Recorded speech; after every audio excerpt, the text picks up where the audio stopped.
정치가 참 복잡하죠. 여기저기서 혹시 저 정치인이 독재자가 되는 것 아닐까라는 말도 심심치 않게 들리는데요. 뭐 이름을 구체적으로 거론하진 않겠습니다. 그런데도 우리 머릿속엔 어쩐지 특정 인물이 스쳐 지나갈 수도 있겠죠. 그래서 오늘은 과연 독재자란 무엇이고 독재자의 자질이란 어떤 것인지 하나하나 짚어보려고 합니다. 여러분도 혹시 떠오르는 정치인이 있는지 마음속으로 체크해 보시면서 들어보시길 바랍니다. 첫 번째로 파시즘이란 대체 뭔가요? 사실 파시즘을 이야기할 때 가장 먼저 떠오르는 건 무솔리니 그리고 히틀러 같은 인물이죠. 파시즘은 국가 권력이 극도로 집중되면서 한 인물이 절대 권력을 쥐고 휘두르는 체제를 말합니다. 무솔리니가 국가 안에 모든 것, 국가 밖에는 아무것도 없다고 했는데 이 말이 곧 파시즘을 잘 보여줍니다. 법원, 언론, 의회 같은 민주적 제도는 제대로 기능하기 어렵고 독재자 뜻에 따라 움직여야만 하죠. 이 파시즘은 폭력과 침략성이 기본적으로 따라붙습니다. 왜냐하면 영토를 넓히거나 특정 인종, 집단을 적으로 몰아 제거함으로써 국가 결속을 다지려고 하기 때문이죠. 그래서 나치 독일의 대량 학살이나 이탈리아의 제국주의적 팽창 같은 일이 벌어졌던 겁니다. 여러분이 혹시 주변 정치인을 볼 때 자꾸 공격적이고 다른 집단을 몰아세우는 말이 느는 것 같다 싶으면 그 사람에게 파시즘적 요소가 있는 것 아닌가 한번 의심해 볼 수 있겠죠. 두 번째, 그렇다면 독재자란 어떤 사람일까요? 독재라는 말 자체가 명령하다라는 뜻에서 왔다는 거 알고 계시나요? 말 그대로 한 사람이 명령을 내리고 나머지는 무조건 따라야 하는 구조입니다. 여기서 가장 큰 문제는 그 누구도 그를 견제할 수 없다는 거죠. 독재자의 특징을 간단히 말하면 먼저 권력 분립을 부정하고 사법부, 언론, 군대까지 장악합니다. 그리고 부정부패를 저질러도 아무도 막지 못합니다. 그러다 보니 시민들이 정부를 비판하기 시작하면 바로 가짜 뉴스다, 반역자다 하고 몰아가죠. 혹시 지금 여러분이 지켜보는 인물 가운데 비판이나 반대파를 너무 심하게 짓눌러버리려는 모습이 보인다면 살짝 경계해 볼 필요가 있겠죠. 세 번째, 독재, 권위주의, 독재 정치는 어떻게 구분할까요? 사실 다 비슷비슷하게 느껴지지만 설명 한번 해보겠습니다. 권위주의는 국가 전체 분위기가 위에서 시키면 아래는 복종해야 해라는 방향으로 짜여 있는 걸 말합니다. 독재는 한 지도자가 사법, 의회, 행정, 모든 권력을 사실상 독점하는 상태를 지칭하죠. 독재 정치도 마찬가지로 민주주의랑 반대되는 개념이어서 한 명 혹은 극소수에게 권력이 쏠리는 구조입니다. 실제로 권위주의 정부라 불리는 곳에는 많은 경우 독재적 성격이 짙은 지도자가 있습니다. 여러분이 마음속으로 생각하는 어떤 정치인이 점점 권력을 자기 쪽으로 몰아가고 누구도 함부로 그에게 반박 못하는 상황을 만든다면 그건 이미 독재적인 길로 들어서고 있다고 봐야겠죠. 네 번째는 대중의 반감이 있는데도 독재자는 어떻게 계속 권력을 유지할까요? 방법은 의외로 단순합니다. 언론을 장악하고 거짓말을 대량으로 퍼뜨리면서 폭력이나 공포 분위기로 불만을 잠재우는 것이죠. 옛날 나치 독일 때부터 자주 나온 말이 거짓말도 반복하면 믿는다는 겁니다.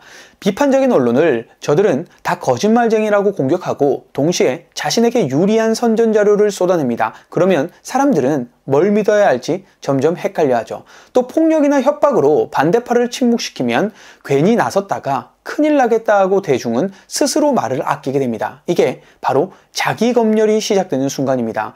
가만 보면 때때로 우리나라 정치판에서도 반대자들을 아주 강도 높게 몰아붙이고 언론을 적으로 규정하는 사람이 있지 않나 살펴보게 되죠. 그게 바로 독재자의 한 가지 전형입니다. 다섯 번째는 파시스트 독재와 공산주의 독재를 구분하는 겁니다. 두 체제 모두 한 사람 혹은 한 집단이 절대 권력을 쥐고 반대자를 탄압한다는 점에서는 닮았습니다. 다만 차이는 누구를 적으로 삼느냐에 있습니다. 파시즘은 공산주의나 특정 인종 혹은 다른 사상을 강력하게 배격하고 말살하려 했죠. 공산주의 독재는 반혁명분자, 부르주아 계층, 지주 등을 척결 대상이라고 생각합니다. 결국 다른 이념을 기반으로 움직이긴 하지만 실제로는 동일하게 언론과 사상 자유를 억압하는 폭력적 독재라는 점에서 똑같은 피해가 발생합니다. 만약 여러분이 어떤 지도자를 보면서 저 사람 왠지 극좌파나 극우파 같아 보이는데 라고 고민되면 사실 좌우 문제가 아니라 독재적 성향을 먼저 의심해 보시면 좋을 것 같습니다. 여섯 번째는 독재자들의 성격에는 공통점이 있습니다. 대부분 나르시즘이 굉장히 강합니다. 자기중심적이고 자기 찬양에 취해 있는 경우가 많죠. 비판을 들으면 굉장히 예민하게 반응하고 겉으론 카리스마 있고 말 잘하는 사람이 많습니다. 그리고 친인척이나 측근들에게 권력을 나눠주면서 그들의 충성을 받는 구조를 만들게 됩니다. 의심이 조금이라도 들면 숙청해버리죠.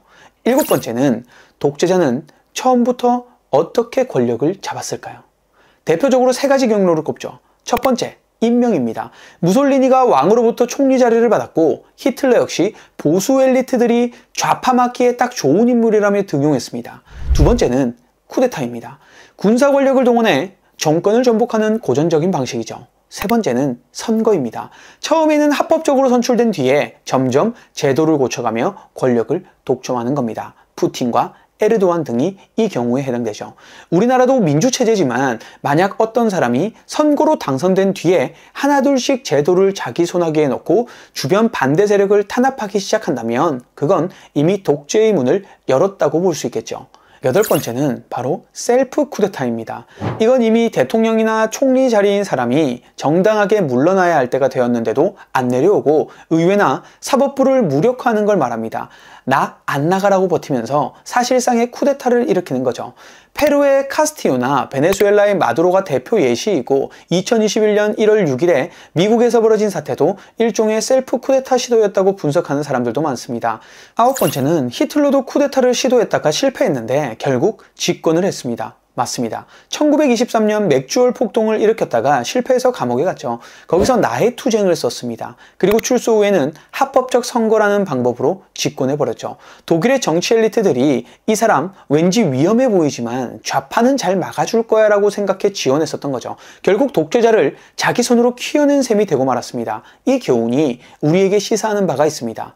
누군가 저 사람 좀 거친 언행을 하긴 해도 반대쪽 세력을 누르는 데는 유능하니까 우리한테 유리하겠지 하는 순간 그 인물이 독재자로 성장할 발판을 주게 될지도 모릅니다.